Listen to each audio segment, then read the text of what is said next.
Why the Inuit still swap wives. Inuit societies, with their rich cultural traditions and unique social structures, have long intrigued anthropologists and researchers. One particular aspect that has garnered attention is the practice of wife exchange among Inuit husbands.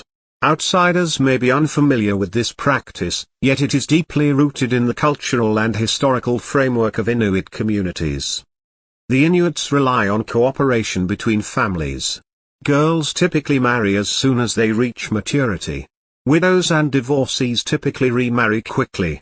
Marriage is not just an individual matter for Inuits, it affects the entire society. As a result, the Inuits traded wives. A man can pay a visit to a neighboring village, spend the night with a local woman, and then return home to his wife. Friends swap spouses on a hunting trip. Sometimes spouse exchange is part of a ritual that's done at the instigation of a shaman. Several married couples meet, wait for the shaman to contact the spirits, and then the exchange happens. This is done to improve the weather. It is also said to help in hunting. Some Inuit swap women with strangers, although this is done to strengthen the community. It can take the form of co-marriage in general. Each couple maintains their own household. They frequently live in different villages. They form partnerships between clans in this manner. Men move into each other's homes and take over the responsibilities of the other husband. The exchange usually lasts about a week, after which the husbands return to their own houses. The exchange may be repeated in a few months. It forges lasting relationships between the families, allowing them to rely on one another in times of need. Even if the exchange is not repeated, the relationships remain. Arrangements can be made between more than two couples. Wife exchange refers to the practice of exchanging women between families. This helps to mix up the traits of the different families, ensuring that they have a variety of characteristics. This mixing is similar to having more alternatives in a game, as it strengthens and improves the group's ability to deal with challenges. The children born as a result of these exchanges are considered part of both families.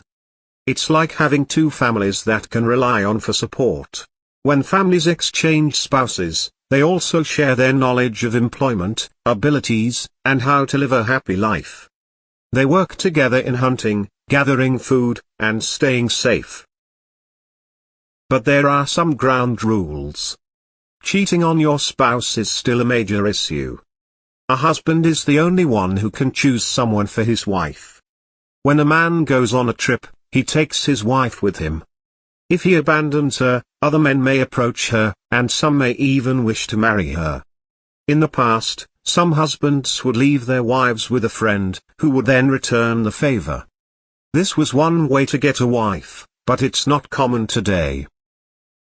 Swapping wives is usually something everyone agrees on. No one is forced to do it.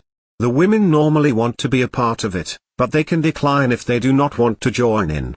It is critical to understand that people have the ability to choose what they want to do.